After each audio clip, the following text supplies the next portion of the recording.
Yeah, thanks, Paul. Thanks, everyone, for being here tonight, especially those that have covered us all year. We greatly appreciate you following our program, writing and covering our guys, and just thank you, and travel home safe back to Chicago. I want to thank Commissioner Delaney, everybody at the Big Ten, for just an absolutely amazing weekend. It was great to be down here in Indianapolis from an experience standpoint, and one that I know our seniors will never forget, and that's a group that I want to talk about the most right now. I mean, I'm so thankful for the new standard that they've created. They obviously led us to this game, and they fought valiantly tonight and gave us everything they had. Like I just told them in the locker room, I'm so thankful that I get one more game to coach them, and just so thankful for all that they've done for our program. Looking at the game, obviously I tip my hat to Coach Meyer, his staff, his players. They're Big Ten champions for a reason. They earned it here tonight. They obviously made a bunch of explosive plays, and we knew we had to limit that. I thought we did a pretty good job of that for the most part, and then a couple plays just got away from us. And that type of talent, when they execute the way that they did, we've got to be flawless, and obviously we weren't. So that's disappointing, but credit to them. They obviously played outstanding, and they're the Big Ten champs for a reason. So I'm sure you have a lot of questions. I'd love to answer all of them for you. Is Dwayne Haskins even human? Yeah, he's human. I think we had a lot more sacks than some other teams did. I thought we flushed him. I thought we had a really good plan to make him have to move. We just weren't able to make that play, that next play, to get us over the hump to make it a tie game. And he's a great player. Like I said on Monday, he's a guy that I would vote for the Heisman, and obviously he played outstanding today. I tip my hat to him. He's a heck of a football player. Can you comment on the mood heading into halftime and what you told the team? Yeah, I mean, at halftime, we kind of felt like we had some self-inflicted wounds. We made some mistakes and gave them some things. And, we talked at length offensively about things that we felt like we could execute, things that we felt like we could get, the first down and get a drive going. And I thought Mick and the staff did a really good job. It was very calm. It was very matter-of-fact. And it took us maybe a little bit longer because we wanted to talk not only first drive and maybe third quarter, but we wanted to talk big picture about where we needed to go. And we got out a little bit later as an offensive staff with the players, and they looked at us like, "Are you guys scared? Where have you guys been?" It was actually a pretty funny moment, especially with the offensive line. And I talked to them, "Hey, we've been here before. Let's get a great first drive. Let's go score and get momentum." And, to our guys' credit, we obviously were able to get that done, and we just couldn't get over the hump, though, to tie that thing up. So credit Ohio State. How important is Clayton for not just tonight, this season, but everything this program's built toward over this time here? Yeah, I think Clayton Thorson's a warrior. I've said that a bunch. He's a guy that's battled through so much. I think outside of our locker room is probably one of the more underappreciated guys in Big Ten history because maybe he doesn't put up these gaudy stats like maybe they do in some other places, but all he does is win, and he's a terrific leader, and he's a better person. And I'm a little jealous of the NFL coach that gets him next year because he's going to be just amazing a year from now when he gets a full off season of being able to train and develop instead of rehab. And I thought he fought valiantly tonight, and I'm just so thankful for him and his seniors. Has this felt like kind of a bowl game atmosphere this whole week? Yeah, a little bit, Paul. Yeah, it was great. I'd like it to be the new normal.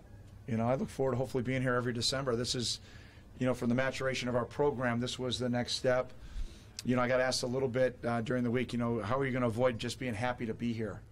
I think we proved that we weren't just happy to be here. I think our guys understand to get to this game, you have to earn it. And, our guys did that. And I thought, there were times today that we were right there, put ourselves in position to compete to win, and then obviously our self-inflicted wounds with them making plays. I mean, it was kind of a lethal combination for the outcome of the game. And so, again, I credit Ohio State. Do you think being in this game might give an extra edge in preparing for the bowl coming ahead, or do you think just the layoff is so long? Just thinking about it now that you've asked me, I hope it ends up being a great, especially for many young players as we had out there tonight, a great lesson, not only for the bowl game, but then for the future. I really think they prepared really well, and I don't think the moment was above them. I don't think they panicked. I don't think they pressed. But now they know what it takes to win a Big Ten championship. And I think until you're in this game, you really don't quite understand all that extra work that needs to go in to getting, onto that field for the celebration. So, you know, as a team, this is in a program. This is an unbelievable life lesson for us. Obviously, myself too as the head coach, and hopefully I'll coach him better next time we're here. When you cut it to one score, was there a specific moment where you felt that you could have gotten over the hump, as you've been referencing, and didn't? Yeah, the explosive pass play. Yeah, that was pretty bad. So that, you know, we still had a chance to get a stop, and then we misadjusted on the touchdown, which is disappointing. So again, credit them. Credit them. What's the mood on the sideline as you get into the fourth quarter? It's a one touchdown game and everything's right there for the taking. I mean, is it I don't want to say reality sinking in. No, yeah, Matt, no. I mean, those that cover us every day know that we're kind of like that. You know, it's normal. You know, here we go, one-score game. You know, here we go, 10-point game. So I think our guys are pretty comfortable in that moment. I didn't sense them too high or too low. I just thought they just said the right things. This is why we go through winter workouts. This is why we do the extra work in the summer. Let's go finish this thing. And obviously tonight we weren't able to do that. And as I challenged them in the locker room, you know, after I got done thanking our seniors, then we've got to learn from this and take it to our next opportunity for our seniors, and that's our bowl game. So, you know, hopefully we'll continue to prepare the way we have and find a way to make those plays. What did Johnny Moe show you there on that run? That was great, huh? Yeah, it was great blocking at the point of attack. You know, I thought he's just, again, a guy that's gotten healthier as the season's gone along. And, you know, I thought it was just great vision by him. He hit the diagonal run lane. Safety came down to hit him in the alley, and he ran through the tackle. And that was a big play in the game for us. It was a big momentum play. Great play by him, and I'm so happy for him. When you first got out on the field and saw the fans, what was going through your head? Well, that's what I told Ted and Dave on my WGN radio show after the game, is that I'm just so thankful for our fans. I'm so thankful for our students that made the commitment and the trip to come down here this weekend. You know, I can't thank them enough, and I hope they get used to this being the new normal. We're going to need them wherever we get to go, and you know, for us to continue to go to great destinations, you know, our fans need to continue to be as awesome as they were this year, because that's a factor. You know, I know what my job is, and I got to do a much better job of that. But we collectively as a program just continue to need that fan support. You know, obviously our next opportunity is somewhere warm, so hopefully they get excited about that. And then we'll have an amazing challenge when we go to Palo Alto in the opener next year. So, you know, we're not a team, I guess, that is resting on our laurels. We got a lot of challenges ahead of us. What will you remember most about tonight? I'll remember our seniors. Yeah, I mean, it's, you know, they created a new standard in our program, and, you know, see them emotional in the locker room after the game. You know, you're a mentor first, you know, and to see that, it just breaks my heart for them, because they gave everything that they have, and I'm incredibly thankful for them. But like I said, I'm fired up that I get to lead them out of a tunnel one more time, and I'm very thankful for that and very grateful, and I want to send them out on the podium. I want to send them out with the trophy, and we've never won 3 bowl games in a row, so why not this one coming up? Along those same lines, Nate Hall obviously missing last week, you know, injury, the targeting. What stood out to you about, you know, what you did tonight? Well, I'm just so proud of Nate. You're right. He's like Clayton, been through a ton of adversity. You know, he goes through off-season surgery, finds a way to get himself back on the field. We had to pitch count him early. Then he gets banged up again. Then he has to go through the adversity of a tough call. But, you know, he's never wavered.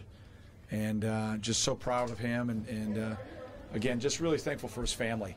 You know, and I mean, now having 2 halls that I've had the privilege to coach, just very thankful for them and for their trust. How much did Montre and Flynn hurt you? Yeah, you know, Louis, I'm never going to make excuses. You know, we've gone all year with guys having to step up, and I thought guys did. I thought guys stepped up and gave it their all, you know, for a lot of our young players, first-time starters. This is going to be just great life lessons. And my challenge to them now is don't have any difficulties be the thing that defines you. Have that momentary failure be an incredible motivator to help you get better. And, you know, that's what I try to do with some guys coming off the boundary. I mean, he gave some things up. Okay, what happened? What'd you see? How can you fix it? Let's move forward. And, you know, as a competitor, you got to have a great ability to learn, and you got to have a short memory. And sometimes you're going to get bucked off the horse, so to speak, but you got to get right back on it. And I thought those guys that had to step up for Montre and for Flynn did that for us. And do we have to coach them better, and will they play better? Yes, absolutely. but I've got all the confidence in the world in them, and I'm just I'm thankful for their fight and their battle today. How would the turnovers impact the game for you guys? 3 turnovers kind of out of character. Well, we're trying to make a play on the first one, and it's a 50-50 ball, and what a great play by their DB. You tip your hat to him on that. We get hit from behind twice, and there's not a whole lot a quarterback can do when he gets hit from behind when he's just setting his feet. So we got to look at, did we help enough protection-wise? Was the route too long? But our defense got some big stops, right, and kept us in the game, which that's team football, right? Negative things are going to happen. You got to go put the fire out, so to speak. And I thought our defense, for the most part, rose to the occasion in that scenario. But you get against a team like that, you got to play clean. You can't turn it over. But then I think we forced 2 big ones also. But to end up on the, that's kind of that one more drive. Being -1 in the turnover ratio against an outstanding football team makes it difficult to win. Anything else? I'll answer anything else. All right, thanks, Coach. All right, thanks a lot. Happy holidays. Merry Christmas. Go Cats. Thanks. Clayton Thorson coming right up behind Coach.